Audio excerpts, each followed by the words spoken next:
Yesu nashimwe inshuti z'umusaraba wa Kristo Yesu. Amazina ni Pastor Alexis. Amategeko bayoborwa n'amategeko. Isezerano rya kera hariho amategeko n'ibindi byinshi. Yari ububyutse nimba ari iki umwuka w'ubusazi se.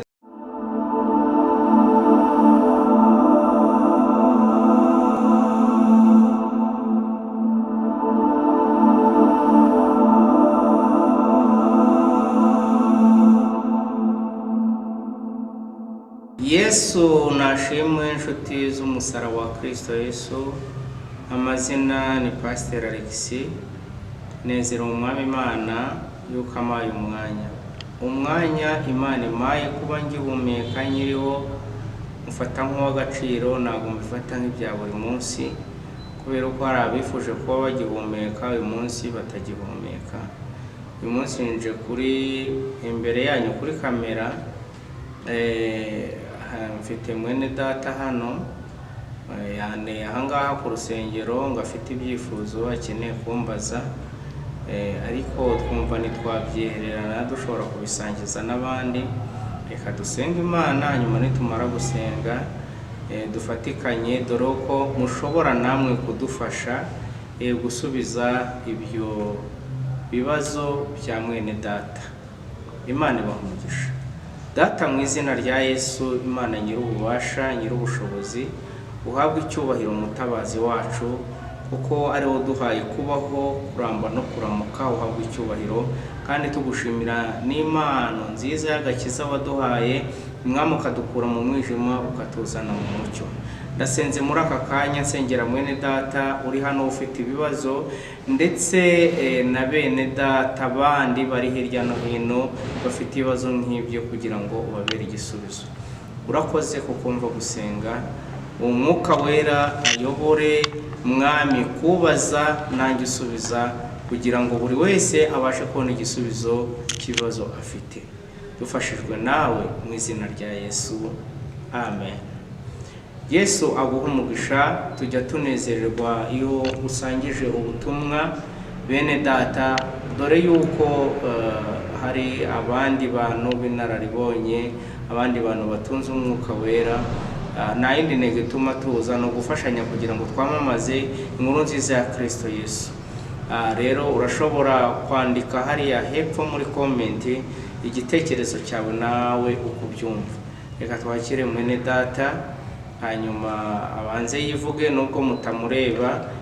Byaba ngombwa ko mutamureba kuko niko yabyifuje yabishatse, hanyuma abibwire, hanyuma namara kubibwira akomerezeho atubaza n'ibibazo. Uhaye ikaze mwene data. Yego mushumba. Nyiriwe. Yego wewe neza. Yesu nashimye. Ahimbaza iteka ryose. Nishimye kuza hano kugira ngo dushobore kuganira. Nanjye ni ibibazo nibazaga nkumva bimburiye igisubizo. Ishimwe kukwakira. Yego. Amazina nitwa Asimwe John Peter. Niyo mazina yanjye.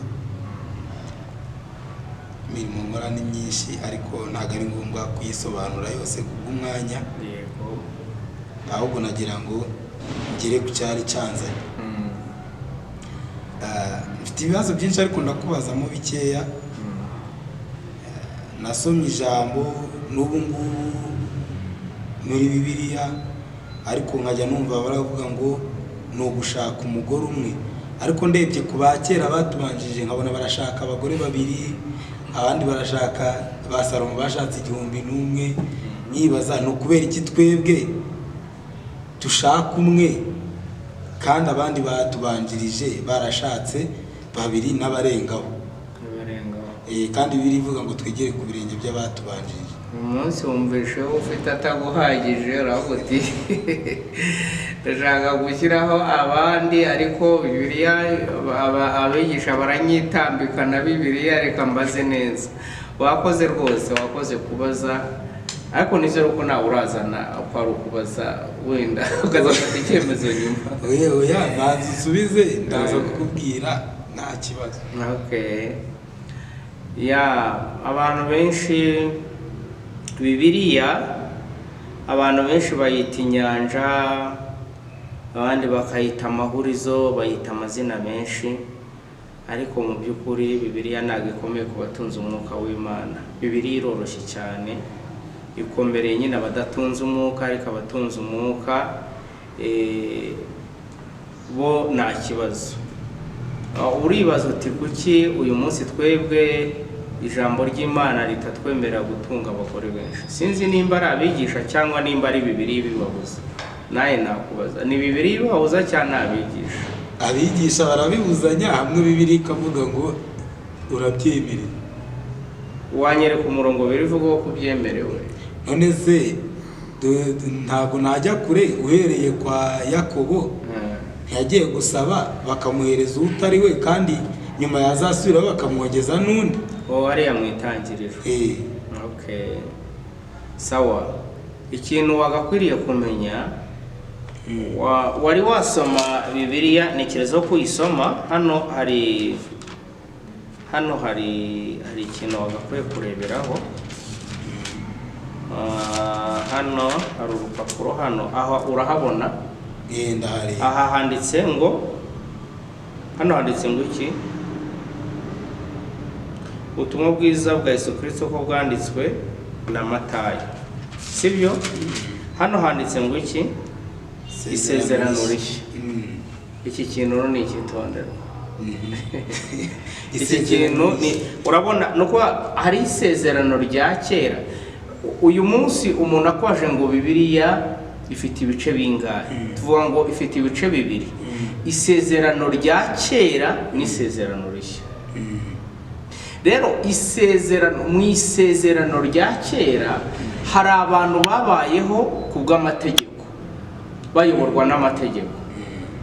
Isezerano rya kera hariho amategeko avuga ngo gushaka abagore benshi muri icyo gihe nta kibazo cyari gihari, kuko nta tegeko ryari rihari ribihana. Itegeko riba itegeko ryari, riba itegeko umunsi ryashyizweho mu itegeko. Uyu munsi urabona hano nasana, hano munsi y'ikiraro tunyura. Mbere kiriya kiraro bacyubatse ureba, nanjye nararebaga n'uburyo bacira imihanda yari ihari. Kiriya kiraro bataracyubaka, bataragabanya imihanda mu ibice bibiri, nk'abashoferi twanyuragaho dushaka. Ariko uyu munsi hari icyapa kikubwira ngo nimba uza uranyura aha, nimba ugenda uranyura aha, ahangaha hagarara. Mu gihe batari babikora, mu gihe bari batarashyiraho biriya byapa n'amategeko, hari umupolisi wigeze uguhagarika? Ntawamagaritse, ariko ibitaro bisigaye bimagarika. Uyu munsi ibitaro birahari. Ni ukuvuga ngo uyu munsi baguhagarika kubera yuko amategeko yagiyeho, ariko mu gihe hatari hajyaho amategeko nta muntu wigeze aguhagarika, nawe wigeze kwandikira, barakore ku gatambuka. Mu isezerano rya kera rero nta kibazo cyari yari, kuko nta mategeko yabihana. Hamaze kujyaho itegeko ryo gushaka umugore umwe, Yesu icyo kibazo bigeze bakimubaza. Ntabwo ari njye wa mbere ukibajije, na Yesu baramubajije, ndetse bigeze bamubaza bati hari uwari ufite abagore aba n'aba, hanyuma kuri wa munsi uriya mugore azaba uwande. Yesu ababwira uko ibyo kurongora no kurongorwa ibyo bitabayo. Ariko ndashaka gukoresha ijambo Yesu yasubiza amajije icyo kibazo. Yarabwiye ngo impamvu ibyo byabayeho by'amategeko cyangwa babigiriye Mose, ngo nuko imitima yabo yari yinangiye gusenda umugore. Ahubwo uretse no gushaka abagore benshi, no gusenda umugore ntabwo byemewe. Kwirukana umugore, cyo bita kwirukana umugore. Babwira ko impamvu yabivuze kuko yaramuteze umutego. Amategeko Mose aravuga ngo nufata umugore asambana uzamwirukane, azaterwa amabuye. Yesu arababwira ngo impamvu babivuze nuko imitima yabo yari yinangiye. Rero menya ngo habaye isezerano rishya kubera yuko irya kera abantu bari bakomeje gupfa bazize ibyaha n'ibicumuro ku bw'amategeko. Uyu munsi mu isezerano rishya turi mu buntu, dutwarwa n'ubuntu, ntabwo tugitwarwa n'amategeko. Mu isezerano rishya rero ntabwo harimo gushaka abagore benshi. None okay, urakoze. Ikindi ahantu uravuze ngo turagaruka inyuma gatoya. Nta kibazo. Uvuze ngo wafatwaga asambana bamuteraga amabuye cyangwa bakamwiruka. Kuki umuntu asiga ahagarara akavuga ngo ngo haleluya ngo ndi umugabo w'umugore umwe. Kandi nsigaye mbona abagabo n'urugero, hari uwo waterese muragira, undi nawe muterese murabana mwagaye gatoya arigendera, urongora ubundi, bisobanuye ngo ntago ari ugusenda no bisigaye ari divorce. Aha none ubwo urumva kuki umuntu asigaye agaragara ngo ndi umugabo w'umugore umwe, aba batatu bari inyuma bo ni abana. Iyo dusomye Itangiriro ibice 2 no mu bice 3 turebe icyo Bibiliya yavuze. Yesu kare Imana yaravuze ngo yabwiye, numva bibaye byiza ari uko twasoma kugira tubyumve neza mu Itangiriro, ngira ngo ni ibice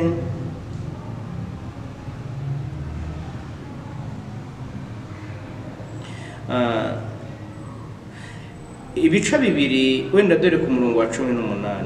Kandi Uwiteka Imana iravuga iti, si byiza ko uyu muntu aba wenyine, reka muremere umufasha umukwiriye. Uwiteka Imana irema mu butaka amatungo yose n'inyamaswa zose zo mu ishyamba zose, n'inyoni n'ibisiga byo mu kirere byose, ibizanira uwo muntu ngo ibizanira umuntu ngo abitegeke. Reka ngarukira, ntabwo nshaka kujya kure, ndashaka gusubiza igisubizo. Si byiza ko uyu muntu aba wenyine, reka muremere umufasha umukwiriye, sibyo? Reka nsome 21. Uwiteka Imana isinziriza uwo muntu ubuticura, arasinzira, imukuramo urubavu rumwe, ihasubiza inyama. Urwo rubavu Uwiteka Imana yakuye muri uwo mugabo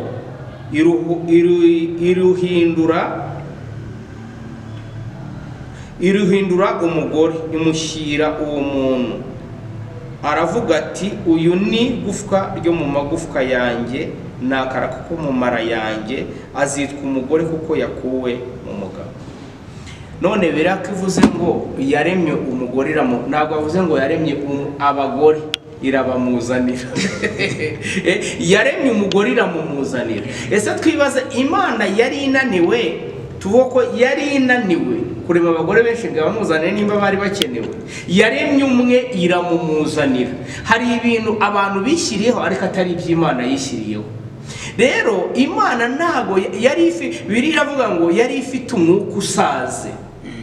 Yashoboraga iyo biba bikeneye ari kurema n'abagore 10,000 kabamuzanira, ariko numwe. Bibiliya iravuga impamvu na Bibiliya yavuze ngo kugira ngo babyare urubyaro rwubaha Uwiteka. Nusoma muri aba bantu bose uvuga ibi byabayeho, reba uzahere mu Itangiriro ugeze hahandi biri hose ni bande bari abantu, ni bande bumvikanye nabo? Reka dore kuri Aburahamu umukiranutsi w'Imana, Ishimayeli uwa Hagari na Isaka byagenze biti? Ntabwo bamusenze, itonde, ntabwo bamusenze. Reba bariya bose, Dawidi abo bagore yazanye n'abasalomo. Salomo byarangiye adatambiye ibitambo, ibindi bigirwamana akabyubakira akabyubakira ingoro, akajya bitambira ibitambo akabiramya. Aba bantu bose babikoze ntabwo babashije gusoza gukiranuka kw'Imana. Kubera yuko Bibiliya ivuga ngo nubwo ari ifite umwuka usaze ngo ariko yaremye umugabo n'umugore ngo kugira ngo babashe kubyara urubyaro rwubaha Uwiteka. Ukiraho uravuze ngo ntabwo kuki se Salomo ari we? Salomo nubwo umukomojeho, wibuke ko yavutse kuri Mukawuriya mbere yo kwica umwana wari uvukiye mu cyaha. Ariko Uriya amaze gupfa, Mukawuriya Dawidi aramurongora. Imana imuhereza umwana bitwa Salomo, ari wo wari urimo uvugaho. Kuki Salomo yagize umugisha kandi yari umwana w'umugore w'umugabo wapfuye? Ushatse ko se Imana yashyigikiye Salomo kugira ngo akore kiriya cyaha? Imana yo ntago ari umuntu. ubwo washaka kumbwira ngo Imana yo wagira nk'ikintu kimeze ukuntu kitagira imbabazi. Imana ntabwo uyu mwana afite ikosa wavutse, ikosa rifitwe na se. Ntabwo rero Imana yagombaga kubihura uyu mwana kuko nta ruhare yabigizemo kuvuka kwiwe. Reka nkubaze, ubu mama wawe iyo ajya kubanza kukugisha inama, umubyeyi so akubyarana nawe, wari guhitamo so? Bishoboka ko nari witemo nka Kagame nangwa Museveni. Urakoze cyane. Nukuvuga ngo nta mahitamo wagize kuvuka kwawe. Urero kuba nta mahitamo wagize ntabwo Imana yabiguhora. Okay, of course icyo ntabwo Imana yabiguhora. Ariko rero hano topic twari turiho n'ubundi icyo urakisobanuye, ariko wahoze ubu ikindi wambajije ngo aba bantu bipresenta kandi wenda agagara imbere y'iteraniro ati mfite umugore umwe ariko nyuma afite batatu Kararisa yaragize nabo, noneho Penina babanaho gihe gitoya ubasigaye yibanira na Sara. Ubwo nyine hagati aho urabyumva bimeze bite, kandi yahagaragara bati ni umugabo w'umugore umwe, babiri bari inyuma ni abana. Oya uwo aba yaratambitse ibirenge, nta kintu twabikoraho kuko nibyo twavugaga. Itegeko rihano uri mu murongo, ese nimba arataye umurongo uwe yaragonze mu rugande ngo ni ugutomera, yaratomeye yarenze nibyo bita kurenga umusaraba. Koko bundi hari ibintu abantu bagakwiye kumenya, abantu ibintu by'Imana nyine barabyejeje, ariko byo nta nubwo binatangaje, ahubwo ubivuga n'indi ubivuganira ushobora kuba rwose ibyo nabyemera kuko nakijijwe. Okay, Imana ishimwe usezeranya abantu, ariko umuntu wowe usezeranya abantu ndamutse nje gukizwa nifitiye abagore bajya babiri cyangwa batatu nanga batatu, aba bagore tukaba tubanye neza amahoro bose mbareberera, noneho nanjye nkaba ninjiye mu murongo w'amategeko cyangwa se aho bashyize feruje zizamfata nanjye aba bagore bajugunye, uzangira inama ngumane nabo, nzabigenza nk'umukristo winjiye mu gakiza. Uje gukizwa ufite abagore batatu, none nzabirukana nsigara n'umwe cyangwa nzagira gute? Nzagendana nabo. Icyo kibazo kirakomeye kandi kiroroshye. Okay. Kubera yuko nk'uko twabivuze hari ibintu nyine abantu bagakwiye kurebaho. Bibiliya iravuga ngo iminsi y'ubujiji Imana yarayirengagije. Bibiliya ibyo bibazo hari kibivugaho, ahubwo unambaze nakijijwe mfite umugabo udakijijwe, none ndakijijwe kandi bahora bambwira ko ndi umusambanyi, ese n'umugabo wanjye ngende? Ibyo bibazo Pawulo yabyandikiye Abakorino, abyandikira ari amatorero, kubera ko nyine hari harimo ibyo bibazo. Ariko mukuri kw'ijambo ry'Imana kandi no mukuri kw'ibiriho, ntabwo uyu munsi nimba papa yari afite abagore batatu hanyuma agakizwa, ibaze wenda yahisemo wenda ntabwo tuva indimwe nge nawe wowe John Peter, ntabwo tuva indimwe dusangiye papa ariko mama ntabwo tumusangiye, sibyo? Papa niwe watwishyuraga amashuri, papa niwe waturebereraga. Ese naguta akaza kwa mama, nge ngasigara ndira mu nyotsi, wenda twakodeshaga twaga muri bwa buzima turebererwa na papa, twabigenza gute? Uyu mugabo inama namugira, hari ibintu bitatu yagakwiye gukora. Icya mbere ni ukubanza agatuza, akicara agatuza. Hari ukuntu abarokore bakizwa bagahita bagira umwuka mwinshi ariko bakonona ibindi byinshi, yari ububyutse nimba ari iki, umwuka w'ubusazi se tubyita ubusazi? Oya, ntabwo ari ubusazi, ni umwuka uba mu barokore ngo ni mwinshi, noneho tukawuvudukamo ariko tugakora n'andi makosa menshi. Ibintu nagira rero navuga nibi, nuko we mugabo ufite icyo kibazo, icya mbere banza tuje waje gukizwa, ihana ibyaha byose wakoraga, wizere Kristo nk'umwami n'umukiza, hanyuma wicare mu itorero usenge Imana n'abagore bawe. abo bagore ukomeze ubarebereye nk'uko wabarebereraga, ubakunde kimwe, uyakoresha imvugo ifite ikinyabupfura. Tuvuze kubareberera. None se wabareberera? Kureberera abagore, reka vuga yes, koresha iyo mvugo niyo nziza ifite ikinyabupfura. Wubahirize inshingano z'urugo zose nk'uko ndetse urenzeho. Werere imbuto b'abadamu, werere imbuto b'abana, bereka uko wahindutse, kandi wegera ubuyobozi bw'itorero ubabwiza ukuri icyo kibazo ufite, sibyo cy'abagore batatu. Hanyuma usenga Imana, umuyobozi ukuyoboye buriya n'icyo abashumba baberaho azakugira inama y'icyo gukora, ariko nubate kandi ntugire uwo wirukana, kandi ntuhagarike inshingano zawe zose. Umushumba ugushumbye azakugira inama y'icyo gukora. Impamvu mubwira ibyo, ushobora kumbwira ngo ngewe ngo naje aricyo twita karica mu Cyongereza. Buri gihugu n'umuco wacyo, buri nagace n'umuco wacyo. Hari icyo ushobora gukora, icyo nakora hano mu Bugande, hano Kampala, sicyo nzakora ngeze Rukungiri, sicyo nzakora ngeze Masaka, kuko bafite umuco wabo. Icyo gihe rero agakiza ari uburyo tugahuza n'umuco. Agakiza kugahuza n'umuco ni ukugira ngo agakiza kadahungabana kandi n'umuco udahungabana. Noneho buri muntu wese agomba gukirizwa muri karica ye. Icyakora biriya nagahinduka. Ndabizi wowe wanera amabuye ukavuga ngo none ngo umuntu ngazakirizwa muri karica ye gute? Uyu munsi reka nguhe urugero.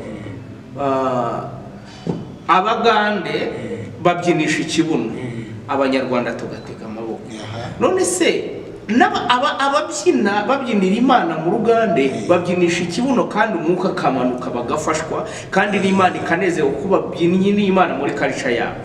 Abanyarwanda tuzi gusirimba, ntabwo babwira umugande gusirimba nagabizi, ariko nawe ari gusirimbira Imana. Ibyo bikwereka ko umuntu yakizwa muri karica ye, tukabihuza tukabibyaza umusaruro. Ikindi kigeretse kuri cyo nababwira gikomeye abantu bakwiriye kumva, birakwiriye uko abantu bubaha abashumba ubashumbye. Of course, yo nukuri. Ugomba kubaha umushumba ugushumbye, nukuri kose. Icyo azakubwira, azaguha inama, akubwira ibyo uko wabyitwaramo, akubwira icyo gukora. Kuko nshobora kukubwira ngo uyu munsi ntuzirukane abo bagore, sibyo? Ariko umukongomani unyumva, umurundi unyumva, bo kikaba ari ikizira cyane mu buryo bukomeye, ukaba utazemererwa kuba umukristo na gato icyo kibazo utaragikemura. Noneho hano wenda mu Bugande bikaba atari ikibazo, unyumva ashobora guhita ambwira unabinyandikire nzagusubiza, uvuga ngo ariko ngo birango ninduka ngo ijuru ni rimwe, ngo ijuru ni rimwe, ngo ntabwo ari ijuru ry'Abagande ngo ni ry'Abakongomani ngo ni ry'Abarundi. Ijuru ni rimwe, turi kumwe cyane, ariko tukirizwa muri karica yacu, dukirizwa mu rurimi rwa. Kuki utakijwe ngo uhite uvuga Igifaransa nk'Umufaransa? Kuki utakijijwe ngo uhite uvuga Icyongereza nk'Umwongereza? Kuki utavuga Uruganda? Kuki utabyinisha ikibuno? Ndakubwiza ukuri, Umunyarwanda wo nababyinisha ikibuno, nanjye ubwanjye mbikubwira nabanje kugwa byenda barakora ibitavumwe ne nkabona ahubwo hari ibindi bintu. So rero Imana igumugisha mu ncamake. Icyo kibazo, ibyo bibazo bigomba gukemurwa n'abashumba badushumbye dukurikije aho tukiraho. Ngewe impamvu nabikubajije, naganiriye na mushuti wanjye ntashaka kuvuga, ariko arambwira ngo mwitorero aho nsengera barambwiye ngo nsigaye ndasambana, singomba kongera kurarana n'umugore ngo twishimane mpaka tugiye gusezerana tugatukuza iki ubufungo. Ndangije ndamubwira nise, urabizi ko twe twakuriye muri ADPR, nanjye sindi bukubwire ngo sinakuriye muri ADPR, umuririmbyi nakuriye muri ADPR. Noneho arambwira ati ngewe barambwiye ngo ninongera kurarana nawe ku buriri wambije ngo sinkoreshe yambikanye kurana ku buriri. Ariko nyine ubwo rero kugira baramubujije. Noneho aranyegera nk'umuvandimwe. Yes, nari muto kuri we, arambwira tubureka da sinyigira byaranze. Ambwira nise inde wabikuje timonyerana n'umugore byaranze. Uramba baranyine rabizi igihe namaze kumahanda n'ikindi. Noneho arambwira ati umunani uri mayibo, nari ndi mayibo urumva ni danje. Arambwira ati rero barabimbujije none mbigenze njye cyo namuhaye sinari umupasiteri ariko namubwiye ni urinjije genda uyu munsi urarane n'umugore wawe kandi rwose umuntu wakubwiye icyo kintu yaraguhemukiye none uri umushumba urumva nk'uko impamvu nyivuze nuko waravuze ngo wabarekana batatu none umwe we baramumubujije icyo cya kindi wavuze ngo biratandukanye ariko utaransubiza icyo hari ikindi muri iyi minsi barimo baravuga ngo ngiyewe ngo umugore yarananiye dusaba Imana idufashe muri za nshingano zacu nta kuntu ingo zitazasenyuka n'abademoni bariho iki gihe zizabamara niho rero wa mugabo ava mu rugo yarakaye ibuka ko umugabo n'imvuye mu rugo yarakaye afite abandi bamubwira neza bya biryo utatetse hari abandi bazabimutekera rya jambo ryiza utamubwiye hari abazarimubwira kuri iki gihe abagabo natwe turateretwa turateretwa kabisa nanjye hari uwanerese hari uwanerese rwose kandi ntago ari umwe bajya banereta ariko nyine yewe nari nzi ko abapasiteri batabatereta oya natwe baradutereta noneho icyo nari nshatse kuvuga nawe mugabo unanirwa gufata umugore wawe neza ibuka ko hari abashobora kumufata neza hari abashobora kumubwira ko bamukunda we nimba utabimubwira hari abashobora kumugura ya myambaro utamugurira bya bintu utamukorera hari abashaka kubimukorera ariko nimagarara mu nshingano zanjye n'umugore wanjye agahagarara muze tugasenga Imana demoni ntago azabona aho yinjirira Imana igumugisha kubw'igihe wenda tuza nabonye ufite ibibazo byinshi yewe nyemera nzakubaze ku kibazo cyarura rubyaro waruvuze ariko sinarukomoza ko tari kuri topic tuvuze ku babyeyi untangira mu itangiriro urumbwira ukuntu byagenze yaremye umwe undamukuru yari afite umwuka usaze yashoboraga kurema benshi ariko yaremye umwe kuki itaremye benshi ubwo nzagaruka mubaza ni ibyo abantu bishyiriyeho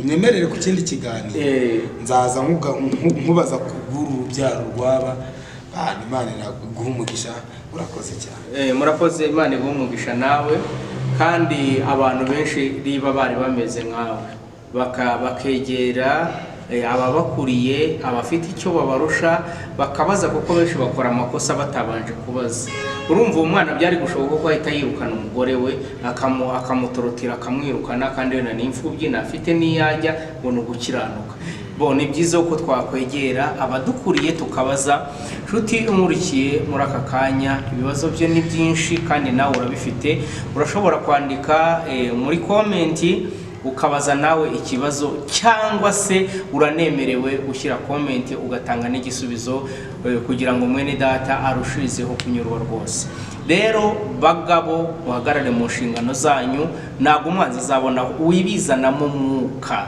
ntabwo uzaba umugore yiziritse umukanda ngo uvuge mu ndimi ngo arashaka arababa ibyo ntibimufata ntabwo we mugore uzaba utafasha umugabo wawe neza ngo ngo riya mashakara ngo umwuka yaje ntabwo bibaho munyemerere buri muntu wese ahagarare mu nshingano ze mugabo kura amaboko mu mufuka ukore mudamu nawe mushobozi ufite egera umugabo musapotinge mukundane musengerane buri wese ahagarare mu nshingano ze ingo zacu zizabasha gukomera ingo zacu zizabasha kuba amahoro reka dusenga Imana n'ababandi bafite bangahe nukuri egera abayobozi bawe bakugira inama ureke kwirwa ukorera hejuru y'ibindi Yesu aguha umugisha reka dusenga Imana Mana mu izina rya Yesu Kristo turi mu isi y'ibibazo ariko nawe uri mu ijuru ry'ibisubizo mwami Satani yamanukiye isi gutandukanya kwica kuroga kwiba no kurimbura ariko itorero ryawe urarifite kandi inama zawe urazifite ijambo ryarambwiye ngo ntacyazi kuvuvunura mu biganza byawe none rero dusengeye abafite ibibazo bitandukanye mu ngo zabo abafite ibibazo bitandukanye mu matorero yabo abafite ibibazo bitandukanye mu mihamagaro yabo kugira ngo ubagirire neza ubambike imbaraga ubakomeze ubuzuze imbaraga za mwuka wera ubuntu bwawe n'urukundo no gufashwa n'umwuka wera bibane n'abana bawe urakoze kuko umva gusenga, urakoze kuko uri umutabazi, ngo bana natwe dufashe ubashe gukomeza abantu bawe kugira ngo ubwo bwiza bwe busahishurwa abantu bazahagarara imbere yawe badakozwe n'isoni.